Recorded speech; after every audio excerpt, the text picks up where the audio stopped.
Hello everyone, hello students, I am Satyendra Kumar. मैं आपकी सेवा में फिर से हाजिर हूँ। पिछले कुछ वीडियो में हमारी बात हुई थी आपसे इलेक्ट्रोस्टैटिक्स पर। उस इलेक्ट्रोस्टैटिक्स की चर्चा फिर से आगे करने वाले हैं। आइए देखते हैं कि इलेक्ट्रोस्टैटिक्स का मुख्य बिंदु क्या था, डिपेंडेंट किस पर थी। आपको पहले ही हमने अपना परिचय दे दिया है। मैं सत्येंद्र कुमार, आर.एस. आनंद पब्लिक इंटर कॉलेज फिजिक्स का टीचर हूँ और आपको वीडियो के माध्यम से कोरोना जैसी वैश्विक महामारी में आपको सुविधा अवेलेबल कराई जा रही है विद्यालय की प्रबंधन समिति के द्वारा। तो जो भी समस्याएं होंगी हम आपके साथ जुड़ रहे हैं, बिल्कुल टॉपिक वाइज जुड़ेंगे। जो चीजें आपने बोल करके लिखवा देंगे, असुविधा के लिए हमने अपना कॉन्टेक्ट नंबर आपके पास पहुंचा दिया है। ये हमारा कॉन्टेक्ट नंबर है, आप फिर से नोट कर सकते हैं 8127169726। यदि आपको किसी भी प्रकार की कोई भी समस्या हो तो आप हमारे इस नंबर पर व्हाट्सएप के सहारे या फिर बाइक कॉल संपर्क कर सकते हैं। जो भी समस्या होगी, जैसी भी समस्या होगी, आपका पूरी तरह से निराकरण किया जाएगा। तो आइए देखते हैं कि इलेक्ट्रोस्टैटिक्स का मुख्य पॉइंट क्या था, मेजर बिंदु क्या था, उसकी चर्चा हम लोग करते हैं। सर्वप्रथम हम लोग ने ये पढ़ा था कि इलेक्ट्रोस्टैटिक्स है क्या। Study of charge is called electrostatics. हमने ये पढ़ा था कि भौतिक विज्ञान की वह शाखा जिसके अंतर्गत हम लोग आवेशों का अध्ययन करते हैं, वो हमारी इलेक्ट्रोस्टैटिक्स कहलाती है। अब आइए देखते हैं कि आवेश से जुड़े कौन कौन से बिंदु हैं जो आपके लिए महत्वपूर्ण भूमिका देंगे आपके बोर्ड प्रिपरेशन के लिए।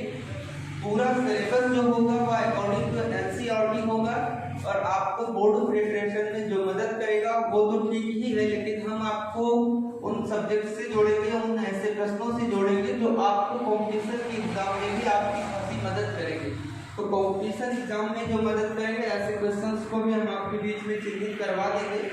आप आईआईटी, पॉलिटेक्निक, आईआईटी, AIEEE जैसे तमाम बड़े एग्जाम्स में जब आप शामिल होंगे तो उस टाइम आपको इन सारी चीजों से मदद मिलने वाली है। तो आइए सर्वप्रथम जानते हैं कि चार्ज है क्या और उसे किस तरह से डिफाइन किया गया है, उनके क्या क्या मूलभूत गुण हैं, उनके गुणों की व्याख्या करते हैं और आवेश से संबंधित, चार्ज से संबंधित क्या रूल्स हैं उनकी चर्चा करते हैं। तो सबसे पहले हम लोग जानेंगे कि आवेश क्या है। आप रफ और पेन लेकर के बैठेंगे और नोट भी करते चलेंगे कि आवेश है क्या। बोले तो इसे चार्ज,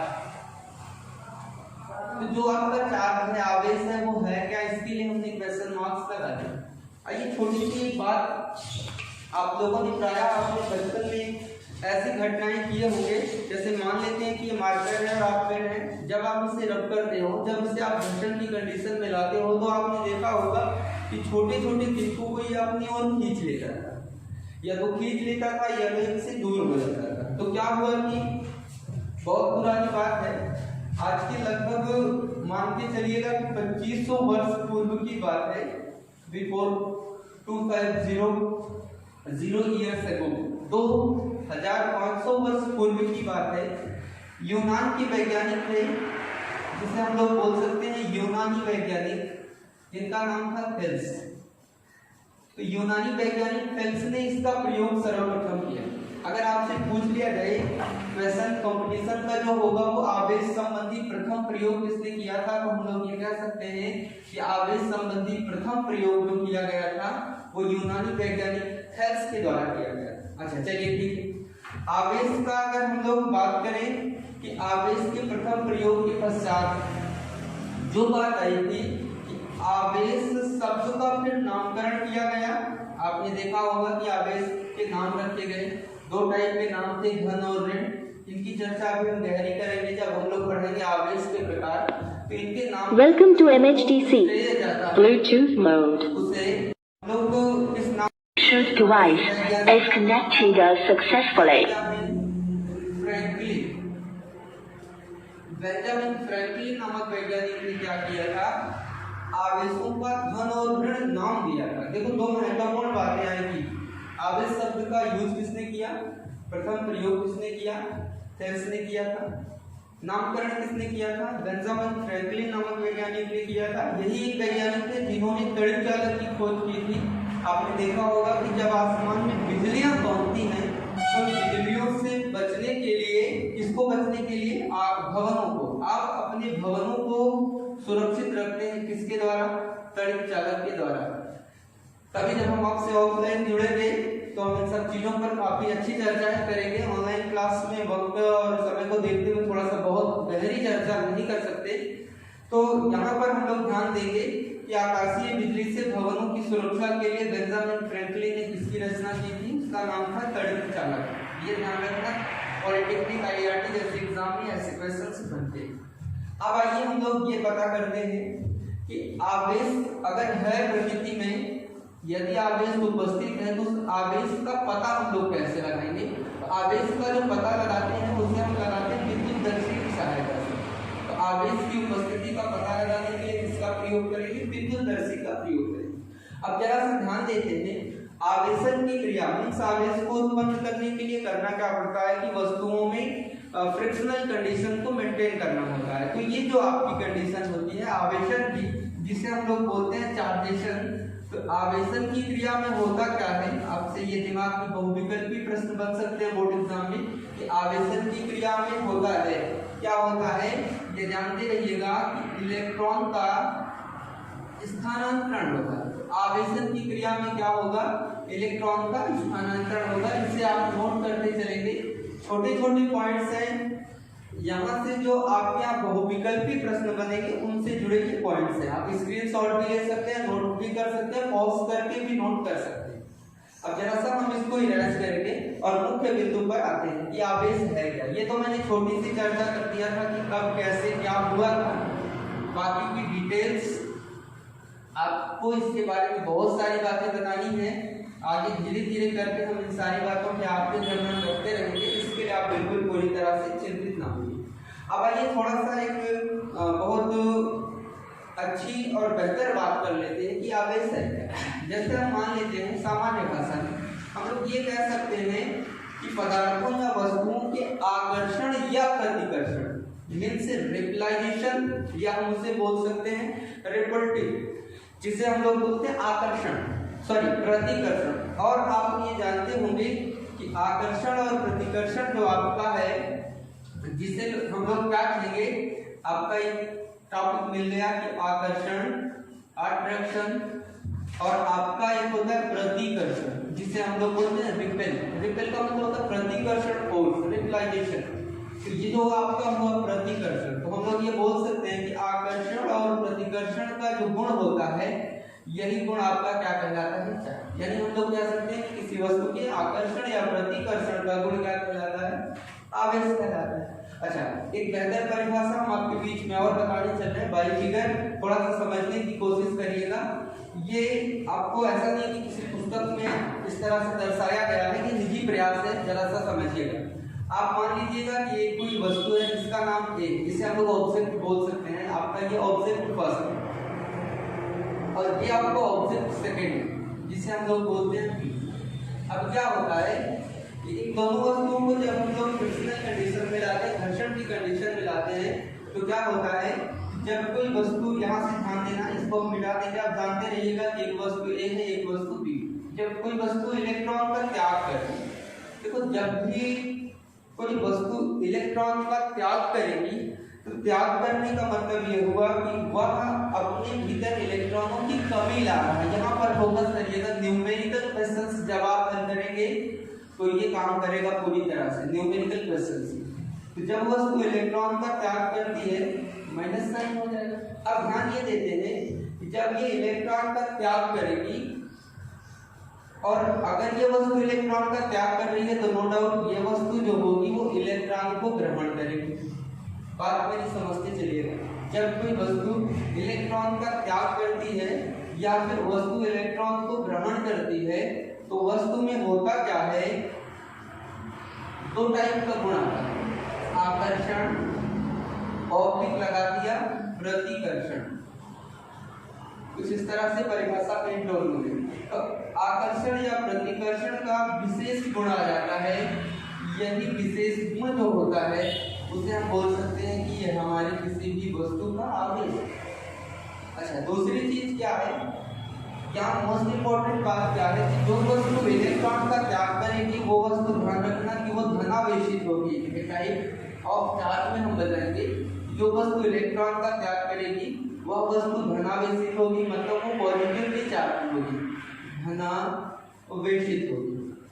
और जो वस्तु इलेक्ट्रॉन को ग्रहण करेगी वह वस्तु ध्यान रखना कि ऋणावेशित होगी। यहाँ पर थोड़ा सा आपको फोकस करना है कि वस्तु धनावेशित है और ऋणावेशित है किस तरह से। अब ध्यान ये देते हैं कि हमेशा धनावेश इलेक्ट्रॉन का त्याग करेगा और ऋणावेश जो होगा वो इलेक्ट्रॉन ग्रहण करेगा। अब जैसे थोड़ी सी कंडीशन समझ लें, आपके दिमाग में छोटा सा क्वेश्चन ये उठ रहा होगा प्यारे बच्चों कि अगर सर इसने अपना इलेक्ट्रॉन को त्याग कर दिया तो इसकी मॉस पर क्या इफेक्ट आएगा, क्या इफेक्ट आएगा। अब अगर इस वस्तु ने इलेक्ट्रॉन को ग्रहण कर लिया है तो इसके मॉस यानी इसके द्रव्यमान पर क्या प्रभाव पड़ेगा। आइए एक छोटी सी बात हम आपको बता देते हैं। आप सपोज करिए कि ये आपके पास एक बॉक्स है, you have a small box. एक आपके पास क्या है, बॉक्स, जिसमें क्या है कि आप मान लेते हैं कि 10 तीलियां डाल देते हैं, माचिस की तीलियां 3 4 5, कितनी 5 तीलियां डाल। अब मानते हैं कि यह वस्तु जो माचिस की तीली है पॉजिटिवली चार्ज है। अब हमने क्या किया, इसमें से एक तीली को क्या कर लिया, बाहर निकाल लिया। अच्छा, निकाल करके इसको हमने क्या किया, किसी दूसरी बॉक्स में डाल दिया जिसमें से ऑलरेडी 4 या 5 तीलियां थी या 3 तीलियां थी, कुछ भी कह सकते हैं। ठीक, अब इस तीली को उठा करके हमने इसमें डाल दिया। अब जरा आप मुझे बताओ, एक सिंपल सा प्रयोग है। अब मुझको ये बताओ, इसमें से अगर तीली निकल गई होगी, इसका जो मॉस होगा, इसका जो द्रव्यमान होगा, क्या इसके द्रव्यमान की कमी आई होगी, बेशक आई होगी। इसका मतलब ये हुआ कि जब कोई धनावेशित वस्तु अपने इलेक्ट्रॉन का त्याग करती है तो वस्तु का जो द्रव्यमान होता है जिसे हम लोग बोलते हैं मॉस, ये आपका मॉस जो है वो घटता है। इलेक्ट्रॉन के त्याग करने से द्रव्यमान पर क्या प्रभाव पड़ता है, सिर्फ द्रव्यमान घट जाता है। अब जरा ध्यान देंगे, अगर इस वस्तु ने इलेक्ट्रॉन को ग्रहण किया है तो यहाँ पर इसके मॉस की क्या कंडीशन होगी, इसके द्रव्यमान की क्या कंडीशन होगी, इसका मॉस बढ़ जाता है। ये बात ध्यान में रखना। तो आवेश क्या था ये मैंने चर्चा कर लिया, आवेश पर द्रव्यमान की स्थिति पर क्या हुआ ये मैंने चर्चा कर लिया।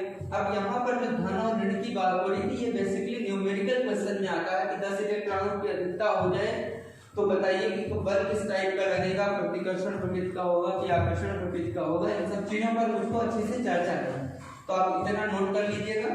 समस्याएं मैंने बताया जो भी होगी, ये मेरा व्यक्तिगत कॉन्टेक्ट नंबर है, आप मुझसे बेसिकली संपर्क कर सकते हैं। समय का थोड़ा सा पाबंद है, 9 बजे के पहले रात में आप कर सकते हैं संपर्क, उसके बाद आप संपर्क नहीं कर सकते।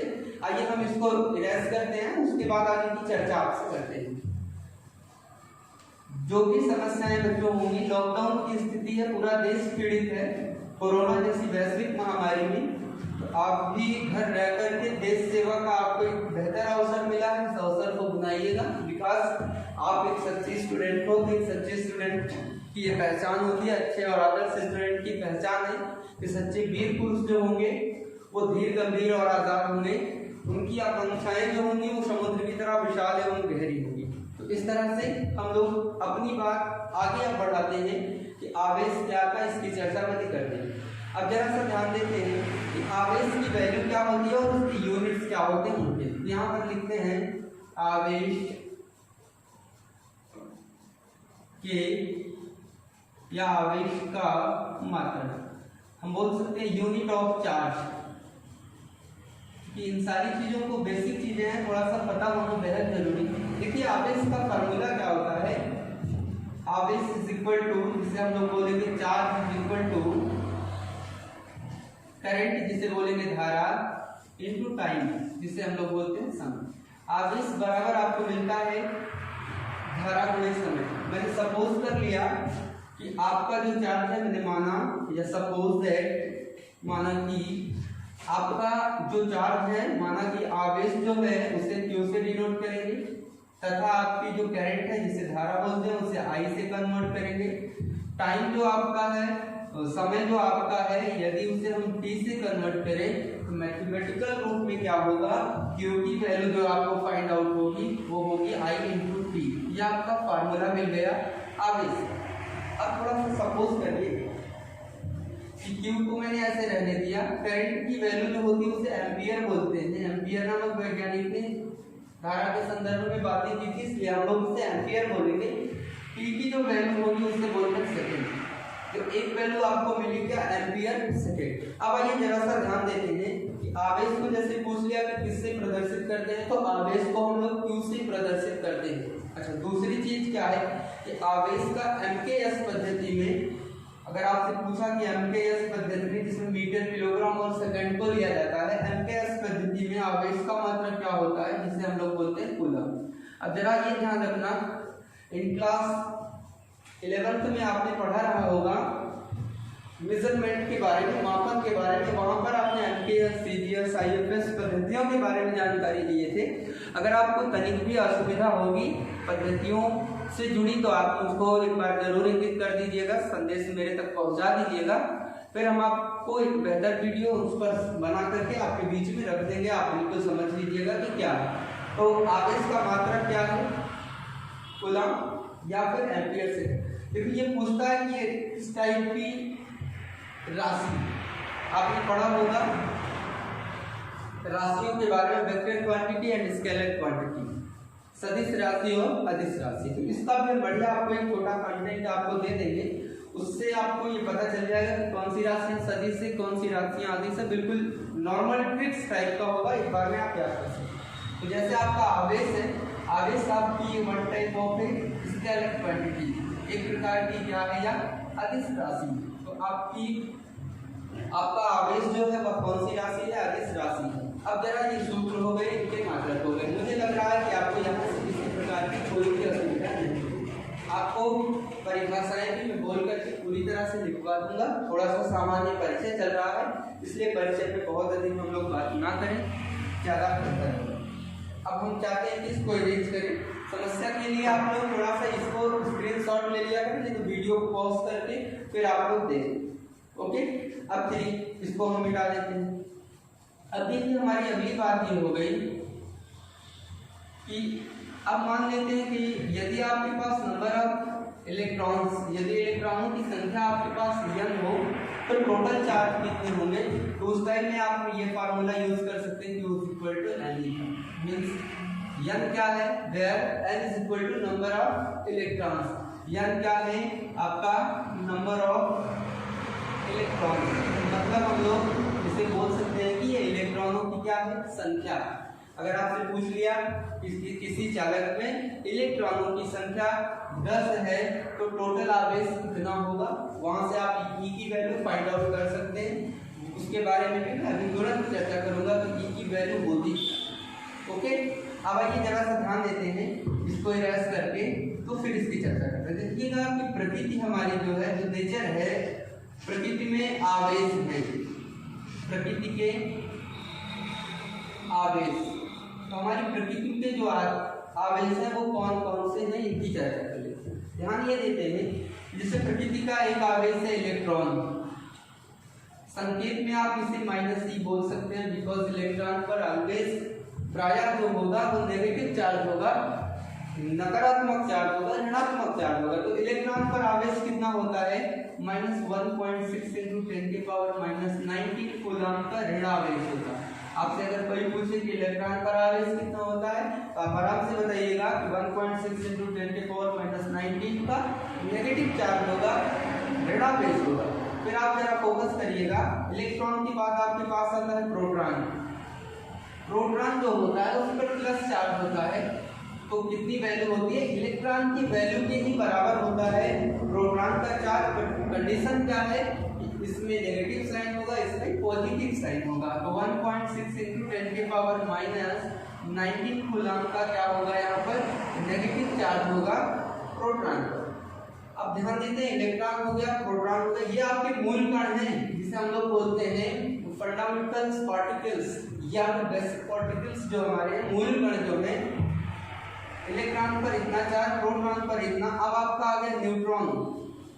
जो आपका न्यूट्रॉन होता है वो न्यूट्रल होता है। न्यूट्रल का मतलब ये होता है कि वो अनावेशित होता है। मतलब ये हुआ कि नंबर ऑफ चार्ज, इलेक्ट्रॉन की जो संख्या है, सॉरी आवेश की जो संख्या है या आवेश की जो मात्रा है न्यूट्रॉन पर वह न्यूट्रल अर्थात कितना होती है, शून्य होती है। मतलब है कि न्यूट्रॉन पर चार्ज नहीं होता। उसके बाद आपके पास आता है अल्फा पार्टिकल, जिसे हम लोग बोलते हैं अल्फा कण। अल्फा कण पर आपके पास चार्ज कितना होता है, तो हम लोग ये बोल सकते हैं कि सर अल्फा कण पर +2e की वैल्यू होती है। अब रिप्लेस करो वैल्यू 2 * e की वैल्यू कितना फाइंड आउट आपको हुई है 1.6 × 10⁻⁻19 कूलम्स। अब आप जरा फोकस करेंगे, मल्टीप्लाई करेंगे तो आपको क्या मिलेगा 3.2। इसको इससे मल्टीप्लाई जब आप करेंगे तो 3.2 × 10⁻⁻19 कूलम्स की वैल्यू आपको मिलेगी किस पर, अल्फा पार्टिकल्स पर।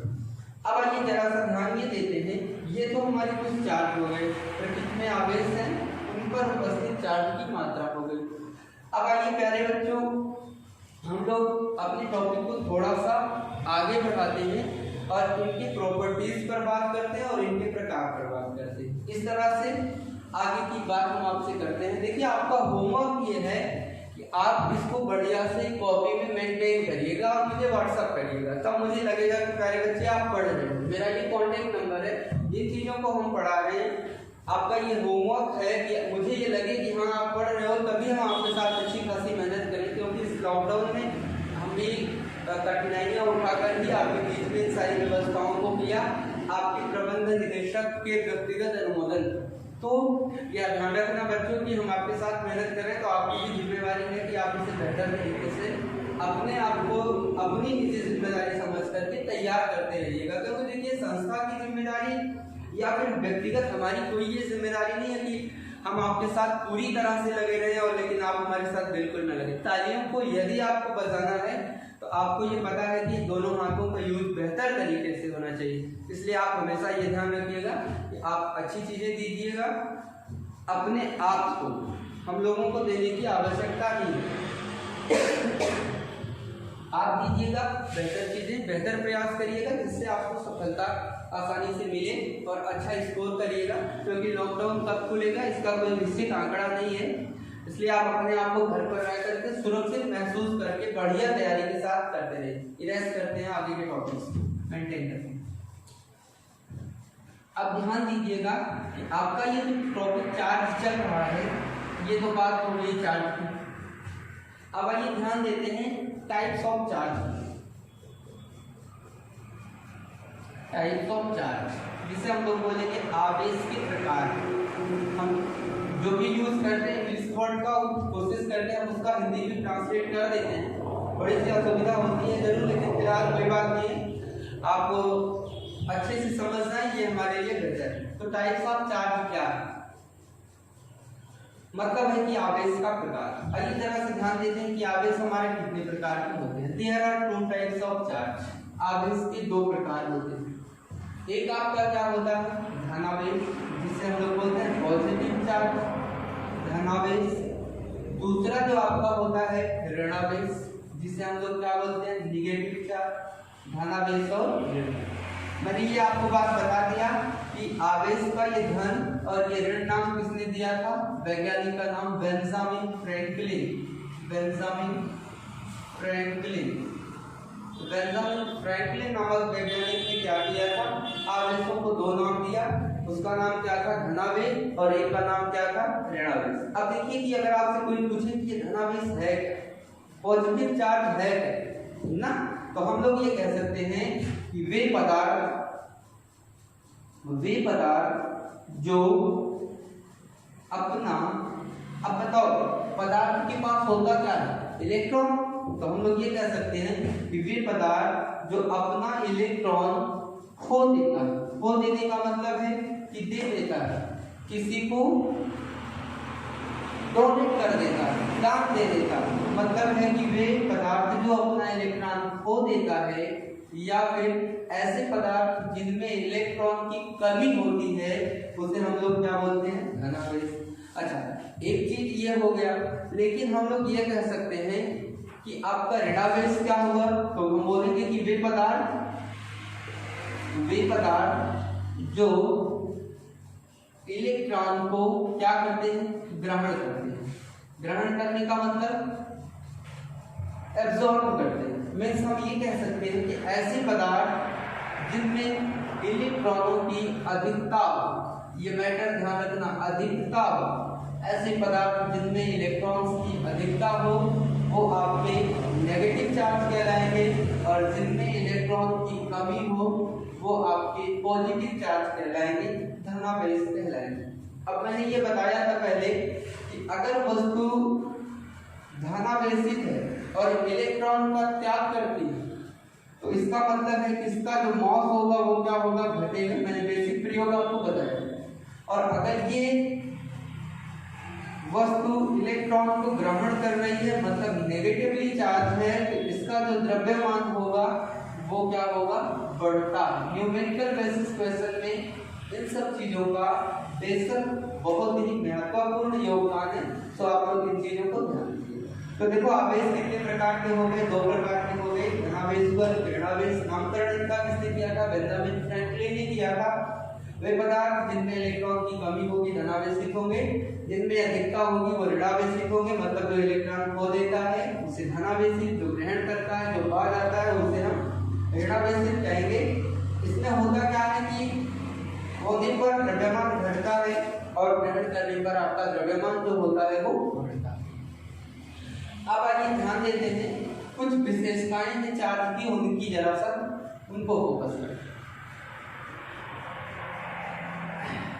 अब आप वीडियो डाल दीजिएगा विद्युत आवेश की विशेषताएं, यानी कि स्पेशलाइजेशन क्या है इसमें, क्या इसमें विशेषताएं हैं, उनकी जानकारी हम लोग ले लेंगे। देखिए हमने अभी एक छोटी सी बात किया था कि आवेश हमारे पास कितने प्रकार के, दो, एक धन होगा एक अवतरण। अब इन दोनों में क्या होता है, जैसे मान लो कि आपके पास धन और धन की आवेश है, मतलब ये हुआ कि इनका जो नेचर हुआ वो इक्वल नेचर हुआ, प्रकृति इनकी कैसे हुई, समान। तो अब यहाँ पर ध्यान रखना कि यदि प्रकृति समान है तब क्या होगा, असमान है तब क्या होगा। धन धन समान आपको मिला, ऋण और ऋण उम्मीदन आपको समान मिला। समान का मतलब ये हुआ कि दोनों बीच सिमिलरिटी है, दोनों सिमिलियर है। तो अगर उनके बीच समानता है तो आप बल की कंडीशन पर ध्यान रखना कि बल जो होगा यहाँ पर रिपेल फोर्स होगा, जिसे हम लोग बोलते हैं प्रतिकर्षण बल। यहाँ से आपको एक बात मिल गई कि समान प्रकृति के आवेश, लिख भी सकते हैं, समान प्रकृति के आवेशों के बीच प्रतिकर्षण बल लगता है। तो समान प्रकृति के आवेशों के बीच में कैसा बल लगेगा, प्रतिकर्षण बल लगेगा। इसका यूज है न्यूमेरिकल क्वेश्चंस में, आपको क्वेश्चंस दे करके बात नहीं पूछता कि कितना बल लगा और कौन सी प्रकृति का लगा। तो आपको ये फोकस करना है कि अगर आपके पास पॉजिटिव साइंस के चार्ज है तो आपके फोर्स जो होंगे रिपेल फोर्स होंगे, प्रतिकर्षण बल होंगे। नेगेटिव साइन के हैं तो वो आपके नेगेटिव है तब भी आपके प्रतिकर्षण होगी। लेकिन थोड़ा सा मामला चेंज होगा जब आपके पास पॉजिटिव साइन का एक चार्ज हो, नेगेटिव साइन का एक चार्ज हो, मतलब है कि एक धनावेशित हो और दूसरा क्या हो, ऋणावेशित हो, फिर एक ऋणावेशित हो दूसरा आपका धनावेशित हो। तो आप फोकस कर रहे होंगे कि ये और ये दोनों अलग अलग प्रकार के हैं, मतलब है कि इनकी प्रकृति जो है वो कैसी है, विपरीत है, अपोजिट नेचर है इनका। इनकी जो प्रकृति है वो कैसी है, विपरीत प्रकृति है, जिसे हम लोग क्या बोलते हैं कि अपोजिट नेचर के हैं। तो इन दोनों में क्या होगा, आकर्षण बल होगा, जिसे हम लोग क्या बोलेंगे, अट्रैक्टिव फोर्स होगा। तो यहाँ पर ध्यान ये मुझे रखना है कि समान प्रकृति के आवेशों के बीच प्रतिकर्षण बल होगा और विपरीत प्रकृति के आवेशों के बीच आकर्षण बल होगा। ये बात आप बिल्कुल नोट किए रहिएगा, आपको हमेशा काम देगा इस बात को ध्यान। दूसरी चीज क्या हुआ कि आवेश का जो एम्पलीट्यूड होता है, जिसे हम लोग बोलते हैं परिमाण, ये इनकी प्रॉपर्टीज ही हैं, इनके गुण ही हैं कि जो आवेश का परिमाण होगा वो आवेशों की गति पर निर्भर करता है। मतलब यह हुआ कि कितना मूव करेगा चार्ज, उनका एम्पलीट्यूड उस पर डिपेंडेंट होगा। मतलब है कि आवेशों का परिमाण उसकी गति पर निर्भर करता है। बात समझ में आ गई? ये कुछ छोटी सी विशेषताएं। अब जरा सा हम और बात ध्यान रखते हैं कि इनके कुछ मूलभूत गुण हैं। अब उन मूलभूत गुणों की भी हम इसी में चर्चा कर लेते हैं। आप ध्यान दीजिएगा और थोड़ा सा इसको समझने का बेशक प्रयास कीजिएगा, क्योंकि it is most important for you. अब पर बेशक फोकस इसलिए करना है क्योंकि एग्जाम के दृष्टिकोण से महत्वपूर्ण टॉपिक है, इसलिए इनको बेसिकली आप ध्यान देते रहिएगा। तो हमारी जो बात है उस पर फोकस कर लेते हैं। इनकी चर्चा हम लोग अपनी नेक्स्ट वीडियो में करेंगे प्यारे बच्चों। वहाँ पर हम लोग आपसे बात जो करेंगे वो कौन सा बात करेंगे, फंडामेंटल प्रॉपर्टीज ऑफ चार्ज, यहाँ पर हम बात करेंगे। यहाँ पर ध्यान देते रहिएगा कि हमारी नेक्स्ट बात जो होगी वो fundamental properties of charge mean से आपको मिलेगा आवेशों के मूलभूत गुण। अब ये आवेशों के मूलभूत गुण क्या है, इनकी चर्चा प्यारे बच्चों हम अपने नेक्स्ट वीडियो में करेंगे। तब तक के लिए धन्यवाद। ढेर सारा प्यार आपको मिलता रहे, आप बेहतर तरीके से पढ़ाई करते रहिएगा। जो भी समस्याएं होंगी आप हमारे व्यक्तिगत नंबर पर संपर्क करते रहिएगा।